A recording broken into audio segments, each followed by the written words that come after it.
ಎಲ್ಲರಿಗೂ ನಮಸ್ಕಾರ. ಥಟ್ ಅಂತ ಹೇಳಿ ಕ್ವಿಜ್ ಕಾರ್ಯಕ್ರಮಕ್ಕೆ ತಮಗೆಲ್ಲ ಸ್ವಾಗತ.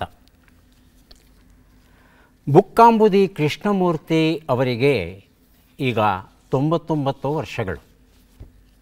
ಇವರು ತಮ್ಮ ಬಾಲ್ಯದಲ್ಲಿ ಅಂದರೆ ಹೆಚ್ಚು ಕಡಿಮೆ 1935ರಿಂದ 40ರವರೆಗಿನ ಸ್ವಾತಂತ್ರ್ಯ ಪೂರ್ವ ಕಾಲದಲ್ಲಿ, ತಮ್ಮ ಬಾಲ್ಯಕಾಲದಲ್ಲಿ ಬ್ರಿಟಿಷರ ಆಳ್ವಿಕೆ ನಡೀತಾ ಇದ್ದಂಥ ಕಾಲದಲ್ಲಿ, ಹಾಗೆಯೇ ಮೈಸೂರು ಅರಸರ ಪ್ರಭಾವ ಇದ್ದಂಥ ಕಾಲದಲ್ಲಿ ತಮ್ಮ ಬದುಕು ಹೇಗಿತ್ತು ಅನ್ನೋದನ್ನು ದಾಖಲಿಸ್ತಾರೆ. ರೂಪಾಯಿ, ಆಣೆ, ಕಾಸುಗಳ ವ್ಯವಹಾರ ಅಂತೆ ಹಳ್ಳಿಗಾಡಲ್ಲಿ ಅದು ಅಪರೂಪ.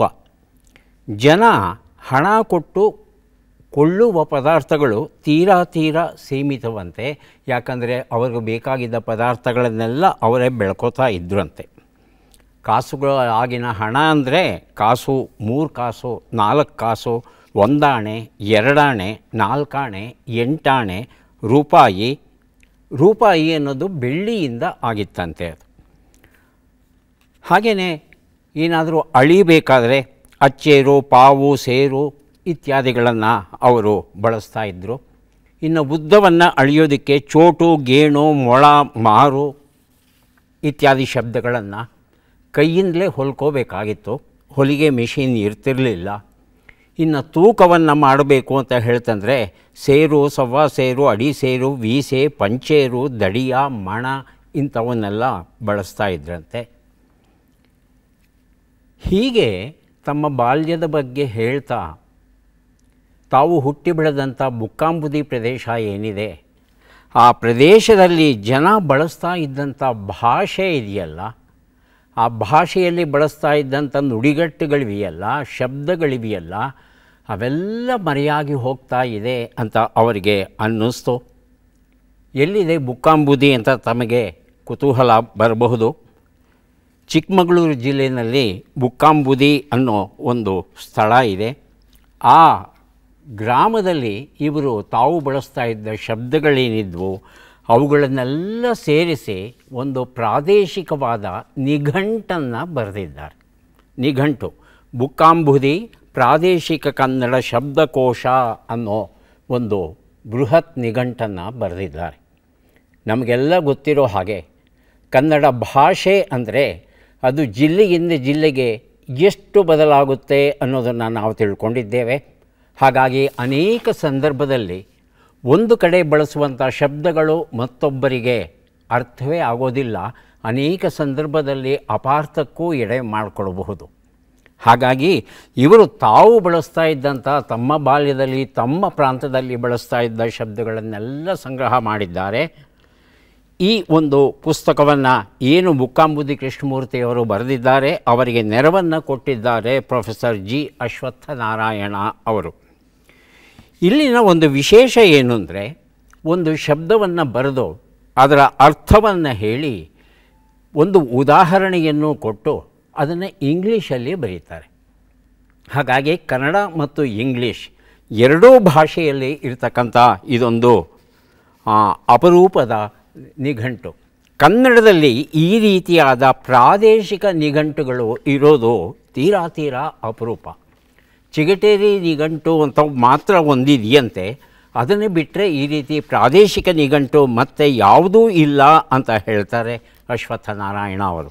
ಆ ಚಿಗಟೇರಿ ನಿಘಂಟನ್ನು ಪಕ್ಕದಲ್ಲಿಟ್ಟುಕೊಂಡು ಅದನ್ನು ಪರಾಮರ್ಶಿಸ್ತಾ ಅವರ ಶಬ್ದಗಳು ನಮ್ಮ ಶಬ್ದಗಳು ಹೇಗಿವೆ ಅಂತ ನೋಡ್ತಾ ಅರ್ಥದ ಹೊಳಹನ್ನು ಮತ್ತಷ್ಟು ಸ್ಪಷ್ಟವಾಗಿ ಕೊಡುವ ಒಂದು ಪ್ರಯತ್ನವನ್ನು ಮಾಡ್ತಾ ಇದ್ದಾರೆ ಈ ಒಂದು ಪುಸ್ತಕದಲ್ಲಿ. ಅಂಕಪರದೆ ಅಂತ ಒಂದು ಶಬ್ದ ತಗೊಂಡ್ರೆ ಅದಕ್ಕೆ ವಿವರಣೆ ಈ ರೀತಿ ಕೊಡ್ತಾರೆ. ದೇವಸ್ಥಾನಗಳಲ್ಲಿ ದೇವರಿಗೆ ಅಭಿಷೇಕವಾದ ನಂತರ ಅಲಂಕಾರ ಮಾಡಿ ನೈವೇದ್ಯ ಮಾಡುತ್ತಾರೆ. ಇವೆಲ್ಲವೂ ಆಗುವ ತನಕ ದೇವರ ಮುಂಭಾಗದಲ್ಲಿ ಅಂಕಪರದೆ ಇಳಿಬಿಟ್ಟಿರುತ್ತಾರೆ. ಮಂಗಳಾರತಿ ಸಮಯಕ್ಕೆ ಪರದೆ ತೆಗೆದ ನಂತರ ಎಲ್ಲರಿಗೂ ದೇವರ ದರ್ಶನವಾಗುತ್ತೆ ಅಂತ ಹೇಳ್ತಾರೆ. ಅಂಕಪರದೆ ಇದು ದೇವಸ್ಥಾನಕ್ಕೆ ಸಂಬಂಧಪಟ್ಟ ಹಾಗೆ. ಇನ್ನು ನಾಟಕಕ್ಕೆ ಬಂತು ಅಂದರೆ ಅಲ್ಲೂ ಅಂಕಪರದೆಯನ್ನು ಬಳಸೋದುಂಟು. ಆ ವಿವರಣೆಯನ್ನು ಕೊಡ್ತಾ ಒಂದು ಉದಾಹರಣೆ ಕೊಡ್ತಾರೆ. ಪ್ರೇಕ್ಷಕರೇ, ಕೇವಲ 10 ನಿಮಿಷಗಳಲ್ಲಿ ಅಂಕಪರದೆ ಎಳೆದು ಕೂಡಲೇ ನಾಟಕ ಆರಂಭವಾಗುತ್ತೆ. ಹೀಗೆ ಕನ್ನಡದಲ್ಲಿ ವಿವರಣೆ ಕೊಟ್ಟು ಆನಂತರ in temple after washing the deity with water it is decorated with cloth and ornaments ಅಂತ ಇಂಗ್ಲೀಷಲ್ಲಿ ವಿವರಣೆ ಕೊಡ್ತಾ ಹೋಗ್ತಾರೆ. ಹಾಗಾಗಿ ಇಲ್ಲಿರ್ತಕ್ಕಂಥ ಶಬ್ದಗಳನ್ನು ನೋಡ್ತಾ ಇದ್ದರೆ ಭಾಳ ಖುಷಿ ಬರುತ್ತೆ. ಈ ಶಬ್ದಗಳನ್ನೆಲ್ಲ ನಾವು ಮರ್ತೇ ಹೋಗಿದ್ದೀವಲ್ಲ, ಬಳಸ್ತಾನೇ ಇಲ್ವಲ್ಲ ಅಂತ ಎಲ್ಲೋ ಒಂದು ಕಡೆ ಒಂದು ಖೇದವು ನಮ್ಮನ್ನು ಆವರಿಸುತ್ತೆ. ಕೆಲವು ಅಪರೂಪದ ವಸ್ತುಗಳ ಬಗ್ಗೆ ಹೇಳುವಾಗ ಅದರ ಚಿತ್ರಗಳನ್ನು ಬರೀತಾರೆ.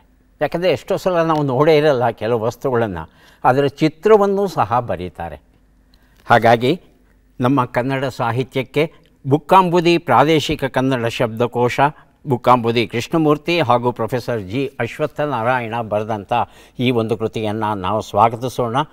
ನಿಜಕ್ಕೂ ಬಹಳ ಒಳ್ಳೆಯ ಕೆಲಸವನ್ನು ಮಾಡಿದ್ದಾರೆ, ಅದು 99ನೆಯ ವರ್ಷದಲ್ಲಿ. ಕಾರ್ಯಕ್ರಮವನ್ನು ಆರಂಭಿಸ್ತಾ ಇದ್ದೇವೆ. ಸ್ಪರ್ಧಿಗಳ ಪರಿಚಯ. ಮೊದಲ ಸ್ಪರ್ಧಿ. ನನ್ನ ಹೆಸರು ರೇಣುಕಾ, ಚಿಕ್ಕಮಗಳೂರು ಜಿಲ್ಲೆ ತರೀಕೆರೆಯಿಂದ ಬಂದಿದ್ದೀನಿ. ನನ್ನ ಹವ್ಯಾಸ ಬಂದುಬಿಟ್ಟು ಸಂಗೀತ ಅಭ್ಯಾಸ ಮಾಡೋದು, ಮನೆಯ ಗೃಹಿಣಿ. ರೇಣುಕಾ ಅವರಿಗೆ ಸ್ವಾಗತವನ್ನು ಕೋರ್ತಾ ಇದ್ದೇವೆ. ನಮ್ಮ ಮುಂದಿನ ಸ್ಪರ್ಧಿ. ಎಲ್ಲರಿಗೂ ನಮಸ್ಕಾರ. ನನ್ನ ಹೆಸರು GN ಮಂಜುನಾಥ್, ಬೆಂಗಳೂರಿನ ಚಾಮರಾಜಪೇಟೆಯಿಂದ ಬಂದಿದ್ದೀನಿ. ಪ್ರತಿಷ್ಠಿತ ಭಾರತೀಯ ಜೀವ ವಿಮಾ ನಿಗಮದ ಪ್ರತಿನಿಧಿಯಾಗಿ ಬದುಕು ಕಟ್ಟಿಕೊಂಡಿದ್ದೇನೆ. ಪ್ರಬಂಧ ರಚಿಸುವುದು, ಮಧುರವಾದ ಚಿತ್ರಗೀತೆಗಳನ್ನು ಆಲಿಸುವುದು ಹಾಗೂ ತಟ್ಟಂಥ ಕಾರ್ಯಕ್ರಮ ವೀಕ್ಷಣೆ ಮಾಡುವುದು ನನ್ನ ಹವ್ಯಾಸಗಳು. ಬಹಳ ಸಂತೋಷ ಮಂಜುನಾಥ್ ಅವರೇ, ಕಾರ್ಯಕ್ರಮಕ್ಕೆ ಸ್ವಾಗತವನ್ನು ಕೋರ್ತಾ ಇದ್ದೇವೆ ತಮಗೆ. ನಮ್ಮ ಮುಂದಿನ ಸ್ಪರ್ಧಿ. ಎಲ್ರಿಗೂ ನಮಸ್ಕಾರ. ನಾನು ಪದ್ಮಜಾ ವೆಂಕಟೇಶ್ ಅಂತ, ಚಳ್ಳಕೆರೆ ಚಿತ್ರದುರ್ಗ ಡಿಸ್ಟಿಕ್ಕಿಂದ ಬಂದಿದ್ದೀನಿ. ನಾನು ಗೃಹಿಣಿ. ನನಗೆ ಹವ್ಯಾಸಗಳು ಅಂದರೆ ಪದಮದ ಬಿಡಿಸೋದು, ರಂಗೋಲಿ ಹಾಕೋದು ಮತ್ತು ಕರಕುಶಲ ವಸ್ತುಗಳನ್ನು ಮಾಡೋದು. ಮತ್ತು ನನ್ನ ಬಳಗದಲ್ಲಿ ಯಾರ್ದಾದ್ರೂ ವಾರ್ಷಿಕೋತ್ಸವ ಇದ್ದರೆ ಅಥವಾ ಹುಟ್ಟಿದಬ್ಬ ಇದ್ದರೆ ನಾನೇ ಮೊದಲಾಗಿ ಅವರಿಗೆ ಶುಭಾಶಯ ಹೇಳೋದು ನನ್ನ ಹವ್ಯಾಸ. ಬಹಳ ಸಂತೋಷ ಪದ್ಮಜ ಅವರೇ, ಕಾರ್ಯಕ್ರಮಕ್ಕೆ ಸ್ವಾಗತವನ್ನು ಕೋರ್ತಾ ಇದ್ದೇವೆ ತಮಗೆ. ತಾವೆಲ್ಲ ಸಿದ್ಧವಾಗಿದ್ದರೆ ಕಾರ್ಯಕ್ರಮ ಆರಂಭಿಸೋಣ. ಮೊದಲಿಗೆ ನಿಯಮಗಳನ್ನು ಒಂದು ಸಲ ನೋಡಿಬಿಡೋಣ. ಒಟ್ಟು 10 ಪ್ರಶ್ನೆಗಳು. ಮೊದಲು ಬಜರ್ ಒತ್ತಿದವರಿಗೆ ಉತ್ತರ ನೀಡುವ ಅವಕಾಶ. ಪ್ರತಿ ಸರಿ ಉತ್ತರಕ್ಕೆ ಒಂದು ಪುಸ್ತಕ ಬಹುಮಾನ. ಆಯ್ಕೆಗಳು ಬರುವ ಮೊದಲೇ ಬಜರ್ ಒತ್ತಿ ಸರಿ ಉತ್ತರ ನೀಡಿದರೆ 2 ಪುಸ್ತಕ ಬಹುಮಾನ. 100 ಅಂಕ ಗಳಿಸಿದವರಿಗೆ ಒಂದು ವಿಶೇಷ ಬಹುಮಾನ. ನಕಾರಾತ್ಮಕ ತಂತ್ರಗಳಿಗೆ ಅವಕಾಶವಿಲ್ಲ. ಕಾರ್ಯಕ್ರಮದ ಮೊದಲ ಪುಸ್ತಕ, ಮೊದಲ ಪ್ರಶ್ನೆಯನ್ನು ಈಗ ನೋಡೋಣ.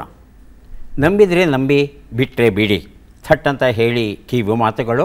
ಡಾಕ್ಟರ್ ನಾ ಸೋಮೇಶ್ವರ ಬರೆದಿರುವಂಥದ್ದು. ಪ್ರಶ್ನೆ. ಮೊದಲ ಪ್ರಶ್ನೆ. ಸೂರ್ಯವಂಶದ ರಾಜಕುಮಾರಿ ಹಿಯೋ 2000 ವರ್ಷಗಳ ಹಿಂದೆ ಯಾವ ದೇಶದ ರಾಜಕುಮಾರನನ್ನು ಮದುವೆಯಾದಳು ಎನ್ನಲಾಗಿದೆ? ಆಯ್ಕೆಗಳನ್ನು ನೋಡೋಣ. ದಕ್ಷಿಣ ಕೊರಿಯಾ, ಮಲೇಷಿಯಾ, ಕಾಂಬೋಡಿಯಾ, ಬಾಲಿ. ಬಜರೊತ್ತಿ ಉತ್ತರವನ್ನು ಕೊಡಿ. ಮೊದಲಿಗೆ ರೇಣುಕಾ. ಮಲೇಷಿಯಾ ಅಂತ ಹೇಳ್ತಾ ಇದ್ದಾರೆ. ಆಯ್ಕೆ 2. ಪದ್ಮಜ. ಕಾಂಬೋಡಿಯಾ ಆಯ್ಕೆ 3. ಉತ್ತರವನ್ನು ನೋಡೋಣ. ಆದರೆ ಸರಿಯಾದ ಉತ್ತರ ದಕ್ಷಿಣ ಕೊರಿಯಾ ಆಗಿತ್ತು. ಕ್ರಿಸ್ತಶಕ 48ರಲ್ಲಿ ರಾಮನ ವಂಶಸ್ಥಳಾದ ಓರ್ವ ರಾಜಕುಮಾರಿ ಹಿಯೋ ಅನ್ನೋ ಹೆಸರಿನ ಆಕೆ ದಕ್ಷಿಣ ಕೊರಿಯಾದ ರಾಜಕುಮಾರ ಕಿಮ್ ಸುರೋ ಅನ್ನೋನನ್ನು ಮದುವೆಯಾಗ್ತಾಳಂತೆ. ಈಕೆ ಕರಕ ವಂಶವನ್ನು ಆರಂಭಿಸ್ತಾಳೆ ಈ ದಕ್ಷಿಣ ಕೊರಿಯಾದಲ್ಲಿ ಅಂತ ಹೇಳ್ತಾರೆ. ಆ ವಂಶಸ್ಥರು ಇವತ್ತಿನವರೆಗೂ ಆಡಳಿತವನ್ನು ನಡೆಸ್ಕೊಂಡು ಬರ್ತಾ ಇದ್ದಾರಂತೆ ದಕ್ಷಿಣ ಕೊರಿಯಾದಲ್ಲಿ. ಇತ್ತೀಚೆಗೆ ರಾಮ ಮಂದಿರ ಉದ್ಘಾಟನೆಯಾದಾಗ 50 ದೇಶಗಳ ಮಹನೀಯರಿಗೆ ಸ್ವಾಗತ ಕೊಟ್ಟಿದ್ರಂತೆ. ಆ ರೀತಿ ಸ್ವಾಗತವನ್ನು ಪಡೆದಂಥ ಈ 50 ಗಣ್ಯರಲ್ಲಿ ಈ ದಕ್ಷಿಣ ಕೊರಿಯಾದ ಈ ರಾಜಕುಮಾರಿಯ ವಂಶಸ್ಥರೇನಿದ್ದಾರೆ ಅವರೂ ಸಹ ಒಬ್ಬರಾಗಿದ್ದರು ಅನ್ನೋದು ಒಂದು ವಿಶೇಷವಾದ ವಿಚಾರ. ನೆನಪಿನ ಸುಳಿಯಲ್ಲಿ GV ಜಯಾ ರಾಜಶೇಖರ್ ಬರೆದಂಥ ಪುಸ್ತಕ. ಪ್ರಶ್ನೆ. ICC ಮೊದಲ ಮಹಿಳಾ ಕ್ರಿಕೆಟ್ ತಟಸ್ಥ ಅಂಪೈರ್, ನ್ಯೂಟ್ರಲ್ ಅಂಪೈರ್ ಆಗಿ ಯಾರನ್ನು ಆಯ್ಕೆ ಮಾಡಿದೆ? ಆಯ್ಕೆಗಳನ್ನು ನೋಡೋಣ. ಶಿವಾನಿ ಮಿಶ್ರಾ, ಸ್ಯೂ ರೆಡ್ಫರ್ನ್, ಮೇರಿ ವಾಲ್ಡ್ರಾಂಗ್, ಕಿಮ್ ಕಾಟನ್. ಮೊದಲಿಗೆ ರೇಣುಕಾ, ಶಿವಾನಿ ಆನಂತರ ಮಿಶ್ರಾ. ಮಂಜುನಾಥ್. ಶಿವಾನಿ ಮಿಶ್ರಾ. ಶಿವಾನಿ ಮಿಶ್ರಾ ಆಯ್ಕೆ 1. ಮಂಜುನಾಥ್ ಆಯ್ಕೆ 4 ಕಿಮ್ ಕಾಟನ್. ಉತ್ತರವನ್ನು ನೋಡೋಣ. ಆದರೆ ಸರಿಯಾದ ಉತ್ತರ ಸ್ಯೂ ರೆಡ್ಫರ್ನ್ ಆಗಿದ್ದರು. ಆಸ್ಟ್ರೇಲಿಯಾ ಮತ್ತು ದಕ್ಷಿಣ ಆಫ್ರಿಕಾ ನಡುವೆ T20 ಸರಣಿ ಪಂದ್ಯಗಳು ನಡೀತಾ ಇವೆ. ಈ ಸರಣಿ ಪಂದ್ಯಗಳಲ್ಲಿ ಸಾಮಾನ್ಯವಾಗಿ ಪುರುಷರು ಅಂಪೈರ್ ಆಗಿ ಕೆಲಸವನ್ನು ಮಾಡ್ತಾಯಿದ್ರು. ಪುರುಷರ ಬದಲು ಸ್ತ್ರೀಯರನ್ನೇ ಆಯ್ಕೆ ಮಾಡಬೇಕು ಅಂತ ಹೇಳಿ 7 ಜನ ಅಂಪೈರ್ಗಳನ್ನು ಆಯ್ಕೆ ಮಾಡಿದ್ದಾರಂತೆ. ಅವರಲ್ಲಿ ಬಹಳ ಮುಖ್ಯರಾದವರು ಸ್ಯೂ ರೆಡ್ಫರ್ನ್ ಅವರು ನ್ಯೂಟ್ರಲ್ ಅಂಪೈರ್ ಆಗಿ ಕಾರ್ಯವನ್ನು ನಿರ್ವಹಿಸ್ತಾ ಇದ್ದಾರೆ. ಮುಂದಿನ ಪುಸ್ತಕ ದಯವಿಟ್ಟು ಮುಚ್ಚಬೇಡಿ ರಸ್ತೆ ಗುಂಡಿಗಳನ್ನು. ಎಚ್ ಶಾಂತರಾಜ ಐತಾಳ ಅವರ ಪ್ರಾರ್ಥನೆ. ಇದು ನಮ್ಮ ಪ್ರಶ್ನೆ.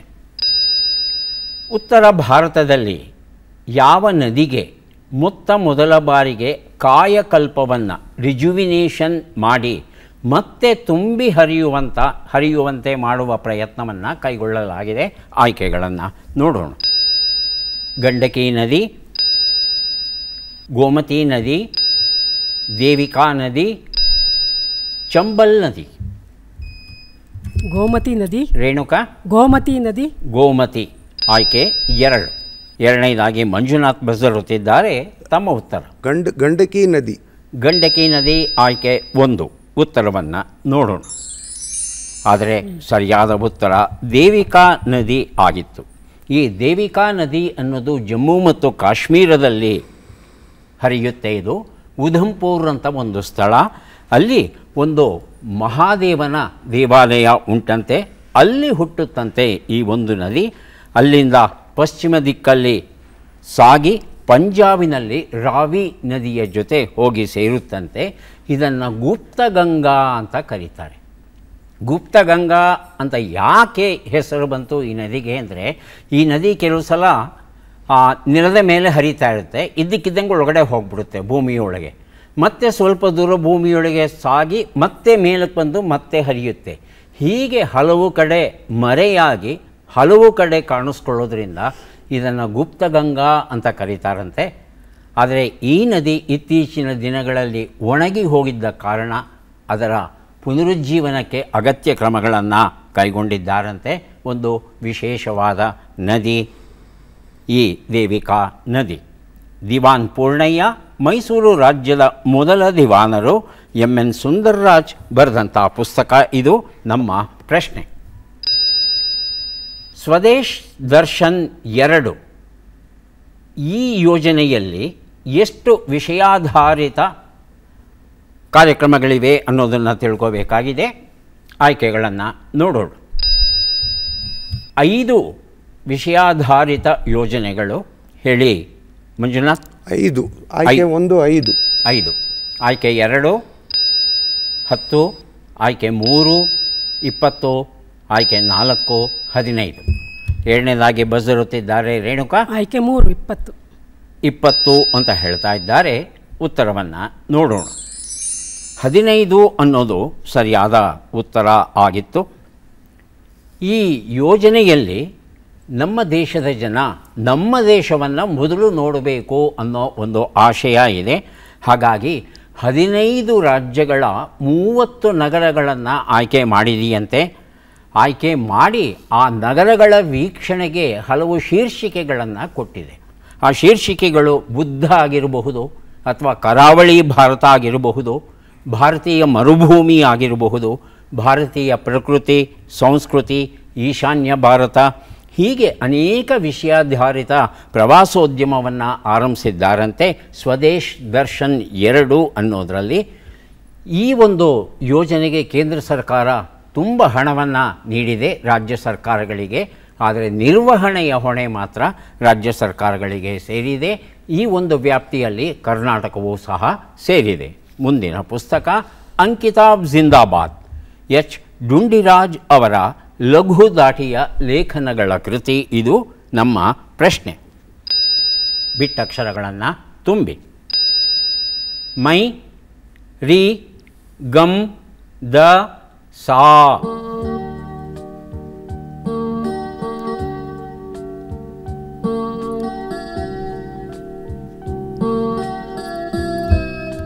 ಬಜ್ಜರುತ್ತಿದ್ದಾರೆ ಪದ್ಮಜ. ಮೈಸೂರಿನ ಗಂಧದ ಸಾಗಣೆ. ಗಂಧದ ಸಾಗಣೆ ಅಂದರೆ ಸಾರಿ ಸಾಗಣೆ ಅಂತಲ್ಲ, ಹಾಂ, ಸಾಗಣೆ. ಮೈಸೂರಿನ ಗಂಧದ ಸಾಗಣೆ. ಹಾಂ, ರೇಣುಕಾ ಮತ್ತು ಮಂಜುನಾಥ್ ಪದ್ಮಜ ಅವರು ಒಳ್ಳೆಯ ಸುಳುಹನ್ನು ಕೊಟ್ಟಿದ್ದಾರೆ. ಸರಿಯಾದ ಉತ್ತರ ಕೊಡೋದಕ್ಕೆ ತಾವು ಪ್ರಯತ್ನಿಸಬಹುದು. ಹೇಳಿ ರೇಣುಕಾ. ಮೈಸೂರಿನ ಗಂಧದ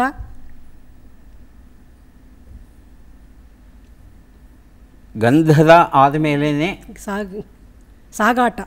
ಸಾಗಾಟ, ಗಂಧದ ಸಾಗಾಟ. ಮಂಜುನಾಥ್. ಮೈಸೂರಿನ ಗಂಧದ ಗೊತ್ತಿಲ್ಲ. ಉತ್ತರವನ್ನು ನೋಡೋಣ. ಮೈಸೂರಿನ ಗಂಧದ ಸಾಬೂನು, ಇದು ಬಹಳ ಪ್ರಖ್ಯಾತವಾದದ್ದು, ಹೆಚ್ಚು ಅರ್ಥವನ್ನು ಕೊಡುವಂಥದ್ದು. ಸಾಗಾಟ, ಸಾಗಣೆ ಅಷ್ಟು ಸರಿ ಆಗಲಾರ್ದು ಇಲ್ಲಿ. ಮುಂದಿನ ಪುಸ್ತಕ ಹಿಮ. ಕನ್ನಡಕ್ಕೆ ಅನುವಾದ ಮಾಡಿದ್ದಾರೆ KS ವೈಶಾಲಿ ಅವರು. ಇದು ನೊಬೆಲ್ ಸಾಹಿತಿಯ ಒಂದು ಕೃತಿ. ಇದು ಪ್ರಶ್ನೆ. ಈ ಕೆಳಗಿನ ಲೆಕ್ಕಗಳನ್ನು ಪೂರ್ಣಗೊಳಿಸಿ ಉತ್ತರಗಳನ್ನೆಲ್ಲ ಕೂಡಿ ಅಂತಿಮ ಉತ್ತರವನ್ನು ನೀಡಿ. ಲೆಕ್ಕಗಳು ಬಂದಿವೆ. 40 ಕೂಡು 90, 70 ಕಳೆ 40, 20 ಗುಣಿಸು 10, 150 ಭಾಗಿಸು 5. 390. ಅಂತಿಮ ಉತ್ತರ ಕೊಡಬೇಕು ನೀವು. 390 ಅಂತ ಹೇಳಿದ್ದೀರಿ. ಅದನ್ನು ಪರೀಕ್ಷೆ ಮಾಡೋಣ. ಅಷ್ಟರಲ್ಲಿ ರೇಣುಕಾ ಮತ್ತು ಪದ್ಮಜ ಏನಾದರೂ ಉತ್ತರ ಕೊಡೋದಿದ್ರೆ 390 ಸರಿಗಿದೆಯಾ? ಬಜರ್ ಹೇಳಿ ಒತ್ಬಿಟ್ಟು ಹೇಳಿಬಿಡಿ. 390 ಸರಿಗಿದೆ. ಪರೀಕ್ಷೆ ಮಾಡ್ಬೋದಾ? ಪರೀಕ್ಷಿಸೋಣ. ಒಂದು ಉತ್ತರ 130, 30, 200, 30 ಎಲ್ಲವನ್ನು ಕೂಡಿದ್ರೆ 390 ಬಂದಿದೆ. ಈ ಉತ್ತರವನ್ನು ಮಂಜುನಾಥ್ ಅವರೇ ಹೌದು, ಎಲ್ಲಿ ಬಸರುತ್ತದ್ರಿ ನೀವು? ಒತ್ತಿ ಬಸರು. ಹಾಂ, ಹೇಳಿ. ಮೊದಲು 390. ಯಾಕೆ ಮಾಡ್ತೀರಿ? ಈಗ ನಾ ಏನು ಮಾಡಲಿ ಹೇಳಿ ನೀವೇ? 390 ನೀವು ಕೊಟ್ಟಿದ್ದೀರಿ. ಉತ್ತರನೂ ಸರಿಯಾಗಿ ಬಂದಿದೆ. ಆದರೆ ಬಜರ್ ಒತ್ತಲಿಲ್ಲ ನೀವು. ಬಜರ್ ಒತ್ತಿದ್ದು ಪದ್ಮಜ ಉತ್ತರ ಕೊಟ್ಟಿದ್ದಾರೆ. ಈಗ ಪುಸ್ತಕ ಅವ್ರಿಗೆ ಕೊಡಬೇಕಾ ನಿಮಗೆ ಕೊಡಬೇಕು? ಆಯ್ಕೆ ನಿಮ್ಮದು. ಆಯ್ಕೆ ನಂಬೋದಲ್ಲ, ನಿಮಗೇನು ಅನಿಸುತ್ತೆ?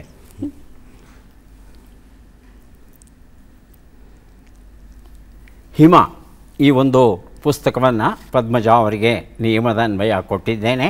ಆದರೆ ನನಗೆ ಅನಿಸುತ್ತೆ ನಿಮಗೆ ಪುಸ್ತಕ ಬರಲೇಬೇಕು ಅಂತ. ಹಾಗಾಗಿ ಒಂದು ವಿನಾಯಿತಿಯ ಹಿನ್ನೆಲೆಯಲ್ಲಿ ಒಂದು ಪುಸ್ತಕ ದಯವಿಟ್ಟು ಮುಚ್ಚಬೇಡಿ ರಸ್ತೆ ಗುಂಡಿಗಳನ್ನು ಕೊಡ್ತಾ ಇದ್ದೇನೆ. ಯಾಕಂದರೆ ಸ್ಪಷ್ಟವಾಗಿ ತಾವು ಉತ್ತರ ಕೊಟ್ಟಿದ್ದೀರಿ. ಆ ಉತ್ತರ ಸರಿಯಾಗಿದೆ. ಆದರೆ ಒಂದೇ ಒಂದು ತಾಂತ್ರಿಕ ಕಾರಣ, ಬಜರ್ ಗೊತ್ತಿಲ್ಲ.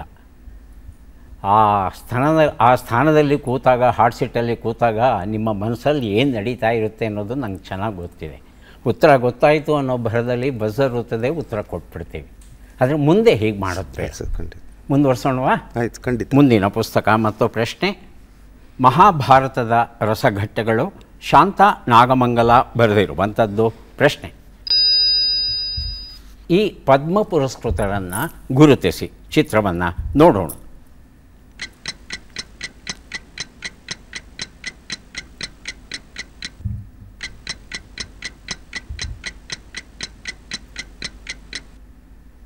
ಆಯ್ಕೆಗಳನ್ನು ನೋಡೋಣ. ಬಿಂದೇಶ್ವರ ಪಾಠಕ್, ತೇಜಸ್ ಮಧುಸೂದನ್ ಪಟೇಲ್. ಹೇಳಿ. ಮೊದಲಿಗೆ ಮಂಜುನಾಥ್, ಆನಂತರ ಪದ್ಮಜ. ಬಿಂದೇಶ್ವರ ಪಾಠಕ್. ಆಯ್ಕೆ 1 ಪದ್ಮಜ. ತೇಜಸ್ ಮಧುಸೂದನ್ ಪಾಟೀಲ್. ಆಯ್ಕೆ 2. ಆಯ್ಕೆ 3 ನೋಡೋಣ. ಸೀತಾರಾಮ್ ಜಿಂದಲ್. ಆಯ್ಕೆ 4 ಪ್ಯಾರೇಲಾಲ್ ಶರ್ಮಾ. ಆಯ್ಕೆ 4. ಉತ್ತರವನ್ನು ನೋಡೋಣ. ಆದರೆ ಸರಿಯಾದ ಉತ್ತರ ಬಿಂದೇಶ್ವರ ಪಾಠಕ್ ಆಗಿತ್ತು. ಈ ಉತ್ತರವನ್ನು ಮಂಜುನಾಥ್ ಅವರು ಕೊಟ್ಟಿದ್ದಾರೆ. ಮಹಾಭಾರತದ ರಸಘಟ್ಟಗಳು ಎನ್ನುವ ಈ ಒಂದು ಪುಸ್ತಕವನ್ನು ಅವರಿಗೆ ಕೊಟ್ಟಿದ್ದೇವೆ. ಬಿಂದೇಶ್ವರ ಪಾಠಕ್ ಅಂದರೆ ನಮ್ಮಲ್ಲಿ ಅನೇಕರಿಗೆ ಅವರ ಹೆಸರು ಅಷ್ಟಾಗಿ ಪರಿಚಿತ ಇಲ್ಲ ಅಂತ ಅನ್ನಿಸ್ಬಹುದು. ಆದರೆ ಈ ಸುಲಭ್ ಇಂಟರ್ನ್ಯಾಷನಲ್ ಆ ಹೆಸರು ಕೇಳ್ತಾ ಇದ್ದ ಹಾಗೆ ನಮಗೆ ಥಟ್ ಅಂತ ಹೊಳೆಯುತ್ತೆ. ಸುಲಭ್ ಶೌಚಾಲಯ ಬೆಂಗಳೂರನ್ನೂ ಒಳಗೊಂಡಂತೆ ನಮ್ಮ ದೇಶದ ಅನೇಕ ಪ್ರಮುಖ ನಗರಗಳಲ್ಲಿ ಇರೋದು ಗೊತ್ತಿದೆ. ಹಾಗಾಗಿ ಸ್ವಚ್ಛ ಭಾರತದ ಅಭಿಯಾನವನ್ನು ಮೊದಲು ಆರಂಭಿಸಿದ ಕೀರ್ತಿ ಬಿಂದೇಶ್ವರ ಪಾಠಕ್ ಅವರಿಗೇ ಸಲ್ಲಬೇಕು ಅಂತ ಹೇಳಿದರೆ ಅದು ಅತಿಶಯೋಕ್ತಿ ಆಗಲಾರ್ದು.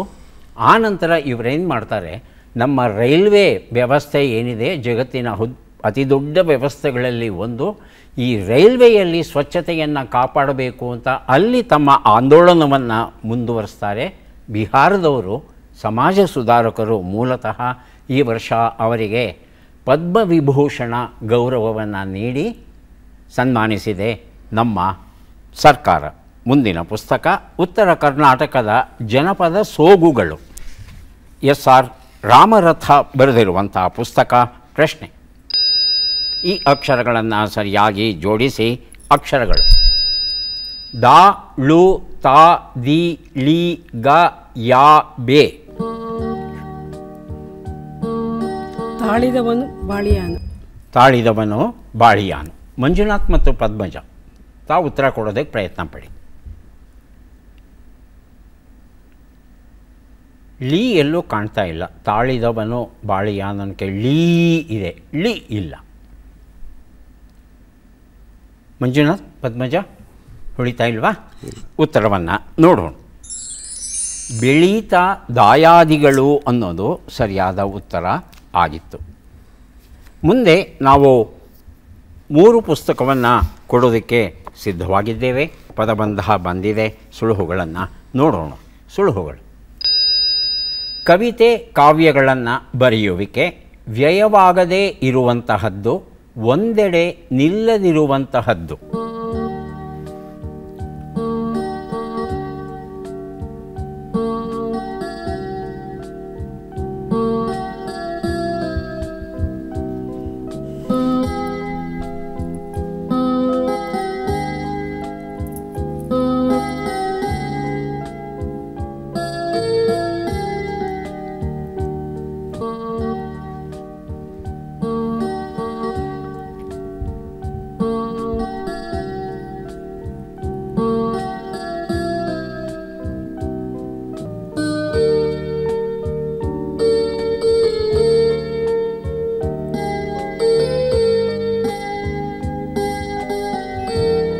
ಹೇಳಿ ಮಂಜುನಾಥ್. ಒಂದು ಉತ್ತರ ಕಾವ್ಯ ವಾಚನ.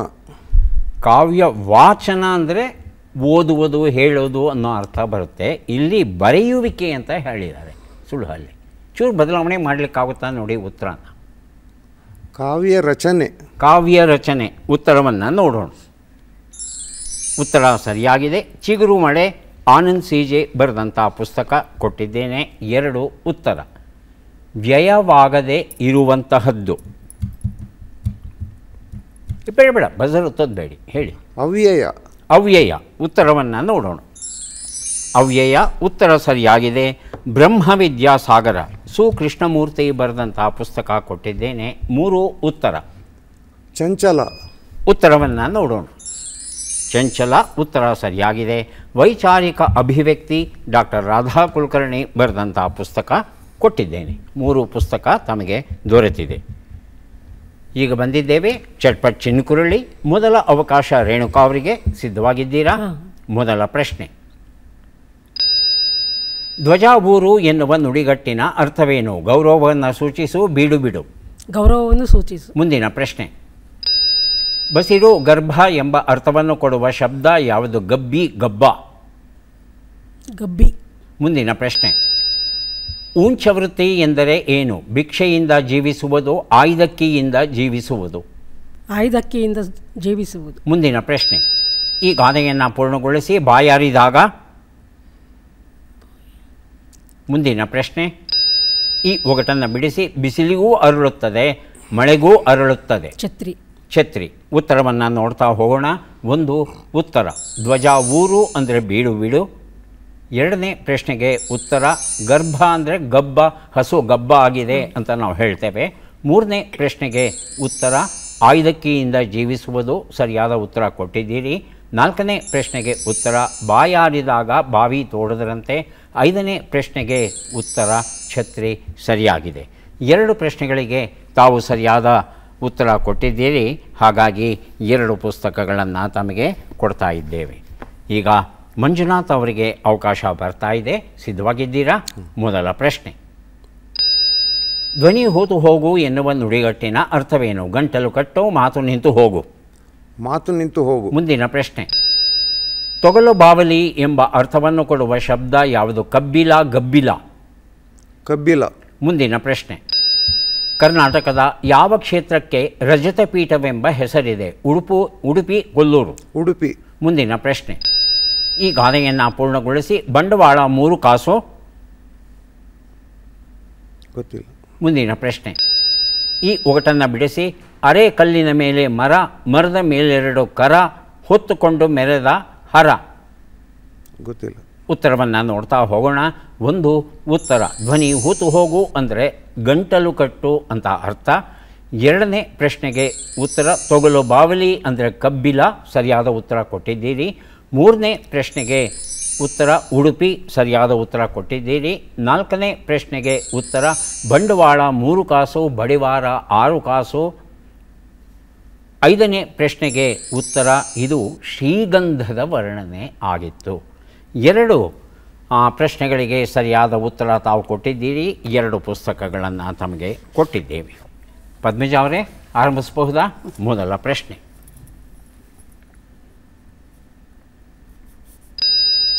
ನಂಜಿನ ಸುಳಿ ಎನ್ನುವ ನುಡಿಗಟ್ಟಿನ ಅರ್ಥವೇನು? ಕ್ರಿಯೆ ಪ್ರಕ್ರಿಯೆಗಳ ವಿಷಚಕ್ರ, ಹೊಟ್ಟೆ ಕಿಚ್ಚನ್ನು ಪಡುವುದು. ಹೊಟ್ಟೆ ಕಿಚ್ಚನ್ನು ಪಡುವುದು. ಮುಂದಿನ ಪ್ರಶ್ನೆ, ಹೋಗುವುದು ಚಲನೆ ಎಂಬ ಅರ್ಥವನ್ನು ಕೊಡುವ ಶಬ್ದ ಯಾವುದು? ಗಮ, ಘಮ. ಗಮ. ಮೊದಲನೇದ, ಎರಡನೇದು? ಮೊದಲನೇದು. 3ನೇ ಪ್ರಶ್ನೆ, ಪೂರ್ವ ಕಾಲದಲ್ಲಿ ಒರಿಸ್ಸಾ ದೇಶದ ಮತ್ತೊಂದು ಹೆಸರೇನು? ಉತ್ಕಲ, ಚಿತ್ಕಲ. ಉತ್ಕಲ. ಉತ್ಕಲ. ಈ ಗಾದೆಯನ್ನು ಪೂರ್ಣಗೊಳಿಸಿ. ಬಂದದ್ದು ಬಿಡಬಾರದು. ಮುಂದಿನ ಪ್ರಶ್ನೆ, ಈ ಒಗಟನ್ನು ಬಿಡಿಸಿ. ಅರ್ಧವೇರಿದಾಗ ಅಳುಮೋರೆ, ಪೂರ್ತಿ ಏರಿದಾಗ ನಗುಮೋರೆ. ಉತ್ತರವನ್ನು ನೋಡ್ತಾ ಹೋಗೋಣ. 1 ಉತ್ತರ ನಂಜಿನ ಸುಳಿ, ಕ್ರಿಯೆ ಪ್ರಕ್ರಿಯೆಗಳ ವಿಷಚಕ್ರ. ತಾವು ಉತ್ತರ ಕೊಟ್ಟಿಲ್ಲ. 2ನೇ ಪ್ರಶ್ನೆಗೆ ಉತ್ತರವನ್ನು ನೋಡೋಣ. ಗಮ ಸರಿಯಾಗಿದೆ. 3ನೇ ಪ್ರಶ್ನೆಗೆ ಉತ್ತರ ಉತ್ಕಲ ಸರಿಯಾಗಿದೆ. 4ನೇ ಪ್ರಶ್ನೆಗೆ ಉತ್ತರ ಬಂದದ್ದು ಬಿಡಬಾರದು, ಬಾರದ್ದು ಬಯಸಬಾರದು. 5ನೇ ಪ್ರಶ್ನೆಗೆ ಉತ್ತರ ಇದು ಬಳೆ ಹಾಕಿಕೊಳ್ಳುವ ಪ್ರಕ್ರಿಯೆಗೆ ಈ ರೀತಿ ಒಂದು ಒಗಟನ್ನು ಸೃಷ್ಟಿಸಿದ್ದಾರೆ ನಮ್ಮ ಹಿರಿಯರು. ಎಷ್ಟು ಸರಿ ಉತ್ತರ ಕೊಟ್ರಿ? 2 ಅಲ್ವಾ? 2 ಪುಸ್ತಕಗಳನ್ನು ತಮಗೆ ಕೊಡ್ತಾ ಇದ್ದೇವೆ. ಯಾರಿಗೆ ಎಷ್ಟು ಪುಸ್ತಕ ಬಂದಿದೆ ಅದನ್ನು ನೋಡುವ ಕ್ಷಣ ಈಗ ಬಂತು. ರೇಣುಕಾ ಅವರಿಗೆ 2 ಪುಸ್ತಕಗಳು ದೊರೀತಾ ಇವೆ. ಸ್ವೀಕರಿಸಿ, ಅಭಿನಂದನೆಗಳು. ಮಂಜುನಾಥ್ ಅವರಿಗೆ ದೊರೀತಾ ಇದೆ 3, 4, 7 ಪುಸ್ತಕ ದೊರೀತಾ ಇದೆ. ಸ್ವೀಕರಿಸಿ, ಅಭಿನಂದನೆಗಳು. ಪದ್ಮಜಾ ಅವರಿಗೆ 3 ಪುಸ್ತಕ ದೊರೀತಾ ಇದೆ. ಸ್ವೀಕರಿಸಿ, ಅಭಿನಂದನೆಗಳು.